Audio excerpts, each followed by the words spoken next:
እንኳን ለ85ኛው የኢትዮጵያ አርበኞች የድል በዓል በሰላም አደረሳችሁ ውድ ተመልካቾቻችን። ሰላምና ጤና በያላችሁበት ይድረስ። ዕለተ ማክሰኞ ወደ እናንተ የሚደርሰው መሃል ዜናችን ተጀምሯል። በቅድሚያም በዓሉን እየተመለከቱ እንዲሁም አበይት ርዕሰ ጉዳዮቻችንን በማስቀደም እንጀምራለን። 85ኛው የኢትዮጵያ አርበኞች የድል በዓል ተከበረ። የዛሬው ትውልድ አርበኝነት አገርን ከድህነትና ከኋላ ቀርነት መታደግ መሆኑን የአዲስ አበባ ከተማ ከንቲባ አዳነች አቤቤ ገለጹ። በዓሉን ከተመለከቱ መረጃዎቻችን ወጣ ስንል ትላንት አመሻሽ ላይ በትግራይ ጊዜያዊ አስተዳደር ፕሬዝዳንት ጽሕፈት ቤት አካባቢ የቦምብ ፍንዳታ ማጋጠሙን የመቀሌ ከተማ አስተዳደር ለመቀሌ ኤፍኤም ገልጿል። ዝርዝር ዘገባውን ይዘናል። ከውጭ ትራምፕ ኢራን የአሜሪካን መርከቦች ካጠቃች ከምድረ ገጽ ተጠፋለች ሲሉ አስጠነቀቁ። ቀደም ብለን ያሻገርናችሁ ለዛሬ ለተማክሰኞ ወደ እናንተ እንዲደርሱ ካጠናቀርናቸው መረጃዎቻችን መካከል አበይት ርዕሰ ጉዳዮቻችን ናቸው። ከመሸጋገሪያ በኋላ ስንመለስ በዝርዝር ወደ ያዝናቸው እናልፋለን። ታላቅ የምስራች ከሜሪት ፕሮፐርቲስ ለንግድ ሱቅ ፈላጊዎች በሙሉ እርሶ ይነግዱ እንጂ ትርፋማ የሚሆኑባቸውን አሊያም ቢያከራዩ አዋጭ የሆኑ የንግድ ሱቆችን በመሃል ተክለ ሃይማኖት ለሽያጭ ማቅረባችንን ስንገልጽ በታላቅ ደስታ ነው። ሜሪት ፕሮፐርቲስ ከሰፊ ካሬ አማራጮች ጋራ ከ11 ካሬ እስከ 32 ካሬ የንግድ ሱቆችን ከ2.2 ሚሊዮን አጠቃላይ ክፍያና ከ440 ሺህ ብር ቅድመ ክፍያ ጀምሮ የግሎ ማድረግ ይችላሉ። እንዲሁም የመኖሪያ አፓርትመንቶችን ለምትፈልጉ ውድ ደንበኞቻችን ሜሪት ፕሮፐርቲስ አራዳ ፓርክ ፊት ለፊት ከባለ 1 እስከ ባለ 3 መኝታ አፓርትመንቶችን ከ30% ታላቅ ቅናሽ ጋራ ይዘንሎት ቀርበናል። ታዲያ ይሄ የማይደገም እድል ሳያመልጣችሁ ከስር ባለው ስልክ ይደውሉልን። 85ኛው የኢትዮጵያ አርበኞች የድል በዓል ተከበረ። 85ኛው የኢትዮጵያ አርበኞች የድል በዓል በ4 ኪሎ የአርበኞች የድል ሐውልት መታሰቢያ በሰላም ተከብሯል። በበዓሉ ላይ የተገኙት ፕሬዝዳንት ታዬ አጽቀሥላሴ በአርበኞች መታሰቢያ ሐውልት ስር የአበባ ጉንጉንን አኑረዋል። በበዓሉ ላይ ፕሬዝዳንት ታዬ አጽቀሥላሴ የአዲስ አበባ ከተማ ከንቲባ አዳነች አቤቤን ጨምሮ የጥንታዊት ኢትዮጵያ ጀግኖች አርበኞች ማህበር ፕሬዝዳንት ልጅ ዳንኤል ጆቴ መስፍን፣ ጀግኖች አርበኞች፣ የአርበኛ ቤተሰቦች እንዲሁም የመዲናዋ ነዋሪዎች በስፍራው ተገኝተዋል። ጠቅላይ ሚኒስትር ዶክተር አብይ አህመድ ለ85ኛው የጀግኖች አርበኞች በዓል እንኳን አደረሳችሁ መልእክትን አስተላለፉ። ዝርዝር መልእክታቸው እንደሚከተለው ተጠናቅሯል። እንኳን ለ85ኛው የጀግኖች አርበኞች በዓል በሰላም አደረሳችሁ። ሚያዝያ 27 ቀን ኢትዮጵያውያን ጀግኖች አርበኞች የፋሽስትን ወረራ የቀለበሱበትና የኢትዮጵያን ሉዓላዊነትን ሙሉ በሙሉ ያስከበሩበት በዓል ነው። አርበኝነት ማለት ለሀገር ያለ ዋጋ የሚከፈል ከራስ ወዳድነት የነጻ መስዋዕትነት ነው። ዓላማውም ሀገርንና ሕዝብን ብቻ ማዕከል ያደረገ ነው። ለግል ወይንም ለቡድን የተለየ የሚገኝ ነገር የለውም። ለሀገር ከሚገኘው ነጻነት፣ ሉዓላዊነትና ክብር ከሚደርስ የዜጋ ድርሻ በቀር እናት አባት አርበኞች ከፋሽስት ጋር የተዋጉት ለሀገር እንዲሁም ለወገን ብቻ ብለው ነው።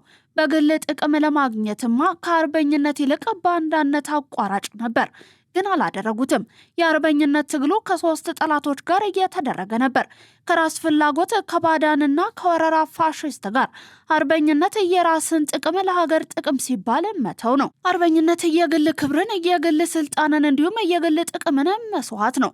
ይህንን ለመቀበል ከጠላት በፊት ራስን ማሸነፍ ይጠይቃል። ባንዳዎች ማለት ራሳቸውን ማሸነፍ ያቃታቸው ናቸው። የግል ጥቅምንና ክብርን ማሸነፍ ሲያቅታቸው የሀገራቸውን ክብርና ጥቅምን ይሸጣሉ። ባንዳነት ማለት ሀገርን ለራስ ጥቅም በመሸጥ የሚከናነቡት የውርደት ካባ ነው። አርበኞች ከባንዳዎች ጋር ታግለዋል። ባንዳዎች በአንድ በኩል ሀገራችሁን ሸጣችሁ እንደኛ በግል ተጠቀሙ ይሏቸዋል። በሌላ በኩል ደግሞ እየመሩ ወራሪውን እያመጡባቸዋል። ያም አልሆን ሲላቸው ህዝቡን በሐሰተኛ ወሬ ልቡን ይሰብኳቸዋል። ዛሬም ሶስቱም ጠላቶች አሉ። መልክና ስም ብቻ ቀይረዋል። በሌላ በኩል ዛሬም በየመስኩ የተሰማሩ ኢትዮጵያውያን አርበኞች አሉ። የኢትዮጵያ ብልጽግና እንዲሳካ ብሔራዊ አርበኞችን ይፈልጋል። የራስን ፍላጎት፣ ባንዳነትን እንዲሁም ወራሪን እምቢ የሚል አርበኝነት። የኢንዱስትሪ አርበኞች፣ የግብርና አርበኞች፣ የጸጥታ አርበኞች፣ የፖለቲካ አርበኞች፣ የንግድ አርበኞች፣ የዲፕሎማሲ አርበኞች፣ የመንግስት አገልጋይ አርበኞች፣ የሕክምና አርበኞች፣ የትምህርት አርበኞች ወዘተ ያስፈልጉናል። ይህንን በዓል የምናከብረውም የራሳችንን የአርበኝነት ደረጃ በመገምገም ነው። ለኢትዮጵያ ምን ያህል አርበኞች ነን? ዛሬም የግል ፍላጎት የሚያሸንፋቸው ደካሞች አሉ። ሀገርን አፍርሰው የግል ቤት መስራትን የሚመኙ፣ ትልቁ መርከብን አፍርሰው ትንንሽ ታንኳዎችን ለመሸጥ የሚመኙ፣ ለቅንጥብጣቢ ነገር ውርደትን ለመሸከም የማይሳቀቁ ዛሬም ወራሪዎች አሉ። በአካለ ሀገርን ለመውረር ካሰፈሩት በተጨማሪ ድህነት፣ ኋላ ቀርነትና ሌብነት የሚባሉ እንደ ሰርዶ ሀገርን ወረው ሽባ የሚያደርጉ ጠላቶች አሉ። ሀገርን ለባዳ ከሚሸጡ ባንዳዎች እኩል የሀገርን ብሔራዊ ጥቅምን ለግል ጥቅማቸው ሲሉ የሚሸጡ ባንዳዎች አሉ። አገልግሎትንና የህዝብ ሀብትን የሚሸቅጡ ባንዳዎች አሉ። ብሔራዊ አርበኝነት ማለት እነዚህን ሶስት ጠላቶች ታግሎ ማሸነፍ ማለት ነው። ዛሬ የምናየውን የኢትዮጵያን ለውጥና እድገት ማስመዝገብ የተቻለው ብሔራዊ አርበኞች በየአካባቢው በመኖራቸው ነው። ብሔራዊ አርበኞች ሶስቱን ጠላቶች እያሸነፉ ቢሆንም ገና ሙሉ በሙሉ ድል አልተቀዳጁም። ድሉ እንደ ሚያዝያ 27 የሚታወጀው ኢትዮጵያ የአፍሪካ የብልጽግና ተምሳሌት ስትሆን ነው። ኢትዮጵያ በዓለም ደረጃ ከሚገኙ ሀያል ሀገሮች አንዷ ስትሆን ነው። ይህንን ድል እውን ለማድረግም ኢትዮጵያን የሚወዱ የኢትዮጵያ አርበኞች ሁሉ እንዲነሱ በዚህ አጋጣሚ ጥሪን አቀርባለሁ። ኢትዮጵያ በልጆቿ ጥረት ታፍራና ተከብራ ለዘላለም ትኖር። ፈጣሪ ኢትዮጵያንና ህዝቦቿን ይባርክ። ሚያዝያ 27 ቀን 2018 ዓ.ም የኢፌዴሪ ጠቅላይ ሚኒስትር ዶክተር አብይ አህመድ። የዛሬው ትውልድ አርበኝነት አገርን ከድህነትና ከኋላ ቀርነት መታደግ መሆኑን የአዲስ አበባ ከተማ ከንቲባ አዳነች አቤቤ ገለጹ። 85ኛው የድል በዓል በአዲስ አበባ 4 ኪሎ በሚገኘው የድል ሐውልት አደባባይ ተከብሯል። በበዓሉ ላይ የኢፌዴሪ ፕሬዝዳንት ታዬ አጽቀሥላሴን ጨምሮ አባት እናት አርበኞች ተገኝተዋል። የአዲስ አበባ ከተማ አስተዳደር ከንቲባ አዳነች አቤቤ በዚህ ወቅት እንደገለጹት ወራሪው ፋሽስት በከፍተኛ ትጥቅ እንዲሁም ዝግጅት ቢመጣም አርበኞች አባቶቻችንና እናቶቻችን ከብረት የጠነከረ የማይበገር ወኔና ከፍተኛ የሀገር ፍቅር ስለነበራቸው ሉዓላዊት ሀገርን ሊያቆዩልን ችለዋል ብለዋል። ይህም ዘመን ተሻጋሪ ታሪክ ሁሌም ሊዘከርና ሊከበር እንደሚገባውም አሳስበዋል። የመደመር መንግስት ለሀገር የተከፈለውን ዋጋ ልዩ ክብር እንደሚሰጥ ገልጸውም የዚህ ዘመን ትውልድም የራሱን የአርበኝነት ታሪክ ሊደግም እንደሚገባ ጥሪን አቅርበዋል። የዛሬው ትውልድ አርበኝነት አገርን ከድህነትና ከኋላ ቀርነት መታደግ ነው ያሉት ከንቲባዋ ያለ አግባብ ያጣነውን የባህር በር ማስመለስ የዚህ ትውልድ አርበኝነት መሆኑን አጽንኦት ሰጥተው ተናግረዋል። በዓሉ የሀገራችንን የሰላምና የብልጽግና ጉዞ ከዳር ለማድረስ ቃል የምንገባበት መሆን እንዳለበት በመግለጽም እያንዳንዱ ዜጋ የልማትና የሰላም አርበኛ እንዲሆን ጥሪያቸውን አስተላልፈዋል። 85ኛው የድል በዓል በአዲስ አበባ 4 ኪሎ በሚገኘው የድል ሐውልት አደባባይ በታላቅ ድምቀት ተከብሯል።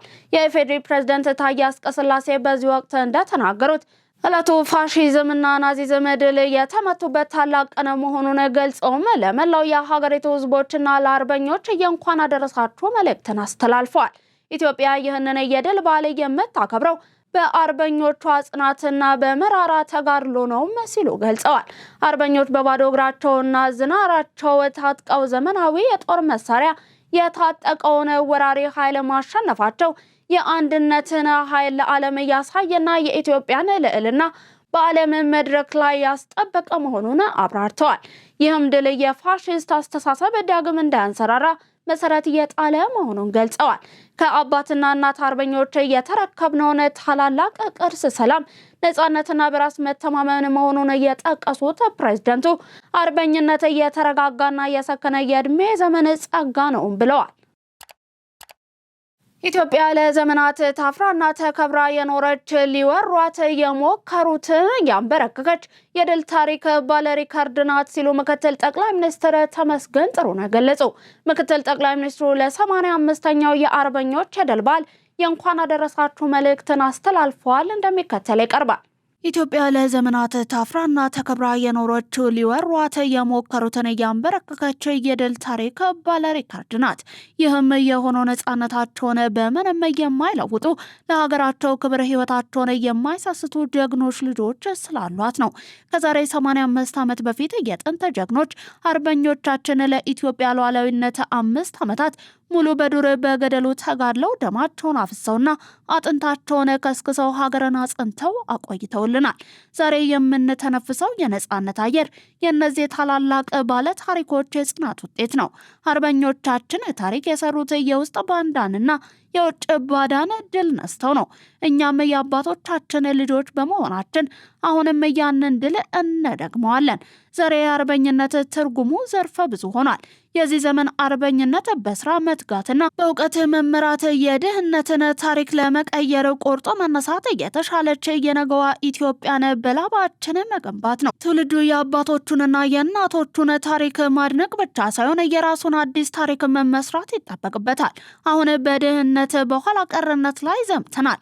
በስራ አርበኝነትም ድል እያደረግናቸው ነው። ስለሆነም በፖለቲካ፣ በኢኮኖሚ፣ በማህበራዊና በዲፕሎማሲ መስኮች ድልን እያስቀጠልን በተደመረ አቅም ኢትዮጵያን ወደ ከፍታ ማማ የሚያወጣ የዘመኑ አርበኛ ልንሆን ይገባል። ኢትዮጵያውያን አርበኞች ሆይ ስለ ሀገር አንድነትና ነጻነት ስለከፈላችሁት ውድ ዋጋ ዘላለም እናመሰግናችኋለን። ክብር ለጀግኖች አርበኞቻችን ይሁን። የአርቲስት ጥላሁን ገሰሰ መታሰቢያ ሐውልት ተመረቀ። የአዲስ አበባ ከተማ አስተዳደር ከንቲባ አዳነች አቤቤ በ6 ኪሎ አካባቢ የተገነባውን የአርቲስት ጥላሁን ገሰሰን መታሰቢያ ሐውልትን መርቀዋል። ተጨማሪ አለ። በምረቃ መርሃ ግብሩ ላይ ከፍተኛ የመንግስት የስራ ኃላፊዎች፣ የጥበብ ቤተሰቦች፣ አንጋፋና ወጣት አርቲስቶች እንዲሁም በርካታ አድናቂዎቹ ተገኝተዋል። ይህ የመታሰቢያ ሐውልት አርቲስት ጥላሁን ገሰሰ በኢትዮጵያ ዘመናዊ ሙዚቃ ታሪክ ውስጥ የነበረውን ጉልህ ሚና እንዲሁም ለበርካታ አስርት ዓመታት ያበረከተውን የማይረሳ አስተዋጽኦን የሚዘክር ነው። አርቲስት ጥላሁን ገሰሰ የኢትዮጵያ ሙዚቃ ንጉስ በመባል የሚታወቅ ሲሆንም ከ400 በላይ የሚሆኑ ስራዎቹ የሀገሪቱን ባህል፣ ፍቅር እንዲሁም ማህበራዊ እሴቶችን እየጠበቁ ናቸው። አርቲስት ጥላሁን ገሰሰ የኢትዮጵያን ሙዚቃ ከባህላዊ ወደ ዘመናዊ በማሸጋገር ረገድ ግንባር ቀደም ተጠቃሽ ነው። በተለይም ድምፁ እንደ መሳሪያ መጠቀም ልዩ ተሰጥኦ ለብዙ ትውልድ ድምፃውያን እንደ ትምህርት ቤት ሆኖ በማገልገል ላይ ይገኛል። በ6 ኪሎ የቆመው ሐውልት አርቲስቱ ለጥበብና ለሀገሩ የከፈለውን መስዋዕትነትን ለትውልድ የሚያስተላልፍ ከመሆኑ በላይ ለኪነ ጥበብ ባለሙያዎች የሚሰጠው ክብርን የሚያሳይ ነው። አርቲስት ጥላሁን ገሰሰ ከአዲስ አበባ ዩኒቨርሲቲ የክብር ዶክትሬት እንደተሰጠው ይታወቃል። ዩኒቨርሲቲው አርቲስቱ ለኢትዮጵያ ሙዚቃ እድገት ላበረከተው የላቀ አስተዋጽኦ እንዲሁም በኪነ ጥበብ አማካኝነት ሀገሩን ለማገልገል ላሳየው ቁርጠኝነት እውቅናን ለመስጠት ነው። አርቲስት ጥላሁን ገሰሰ መስከረም 17 ቀን 1933 ዓ.ም ተወልዶ ሚያዝያ 11 ቀን 2001 ዓ.ም ከዚህ ዓለም በሞት መለየቱ ይታወሳል።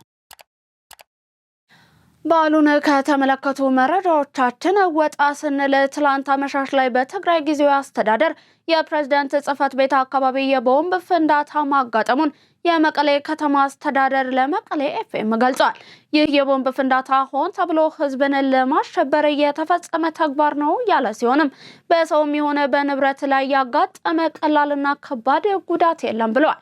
የጸጥታ አካላት ወንጀል ፈጻሚ አካላትን በቁጥጥር ስር ለመዋል የተቀናጀ ስራ በመስራት ላይ እንደሚገኙ ገልጾም ህዝቡ ሽብር ፈጣሪዎችና ላኪዎቻቸው ስርዓት እንዲይዙ መተባበር አለበት ሲልም አስገንዝቧል።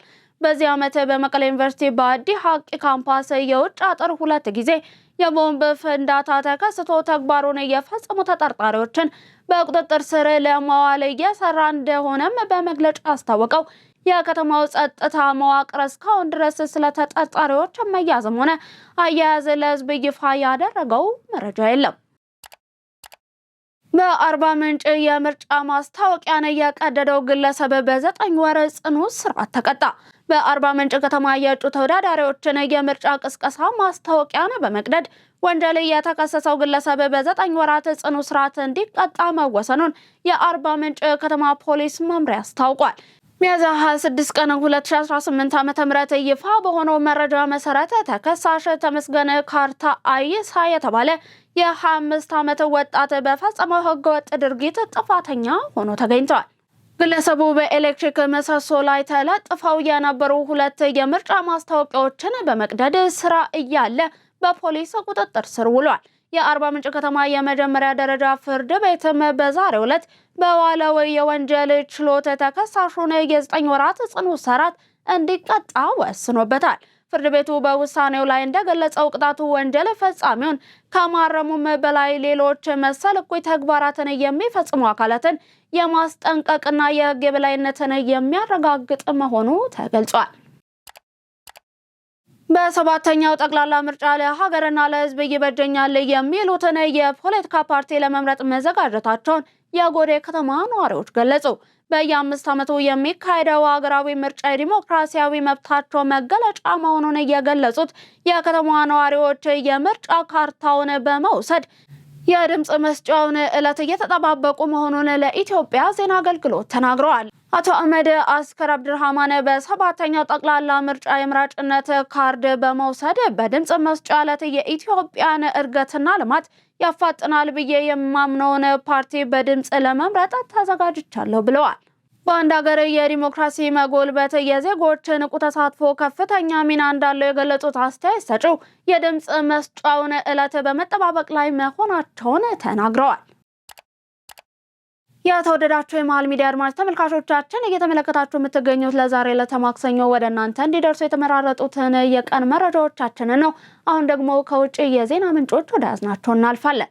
ታላቅ የምስራች ከሜሪት ፕሮፐርቲስ ለንግድ ሱቅ ፈላጊዎች በሙሉ እርሶ ይነግዱ እንጂ ትርፋማ የሚሆኑባቸውን አሊያም ቢያከራዩ አዋጭ የሆኑ የንግድ ሱቆችን በመሃል ተክለ ሃይማኖት ለሽያጭ ማቅረባችንን ስንገልጽ በታላቅ ደስታ ነው። ሜሪት ፕሮፐርቲስ ከሰፊ ካሬ አማራጮች ጋራ ከ11 ካሬ እስከ 32 ካሬ የንግድ ሱቆችን ከ2.2 ሚሊዮን አጠቃላይ ክፍያና ከ440 ሺህ ብር ቅድመ ክፍያ ጀምሮ የግሎ ማድረግ ይችላሉ። እንዲሁም የመኖሪያ አፓርትመንቶችን ለምትፈልጉ ውድ ደንበኞቻችን ሜሪት ፕሮፐርቲስ አራዳ ፓርክ ፊት ለፊት ከባለ 1 እስከ ባለ 3 መኝታ አፓርትመንቶችን ከ30% ታላቅ ቅናሽ ጋራ ይዘንሎት ቀርበናል። ታዲያ ይሄ የማይደገም እድል ሳያመልጣችሁ ከስር ባለው ስልክ ይደውሉልን። ትራምፕ ኢራን የአሜሪካን መርከቦች ካጠቃች ከምድረ ገጽ ትጠፋለች ሲሉ አስጠነቀቁ። የኢራን የውጭ ጉዳይ ሚኒስትር በበኩላቸው በኤክስ ገጻቸው ላይ ባጋሩት መልእክት በሆርሙዝ እየተከሰቱ ያሉት ሁኔታዎች ለፖለቲካዊ ቀውስ ወታደራዊ መፍትሄ እንደሌለ በግልጽ ያሳያሉ ብለዋል። የአሜሪካው ፕሬዝዳንት ዶናልድ ትራምፕ ከፎክስ ኒውስ ጋር ባደረጉት ቃለ ምልልስ በፕሮጀክት ፍሪደም የነጻነት ፕሮጀክት ወቅት ኢራን የአሜሪካን መርከቦች ካጠቃች ከምድረ ገጽ ትጠፋለች፣ ትደመሰሳለች ብለዋል። ፕሬዝዳንቱ አክለውም አሜሪካ ከኢራን የተሻለ ወታደራዊ አቅም እንዳላት በመግለጽ ኢራን በሰላም ውድድር ወቅት በጣም ለስላሳ ወይንም ተለዋዋጭ የሆነች መታለች ብለዋል።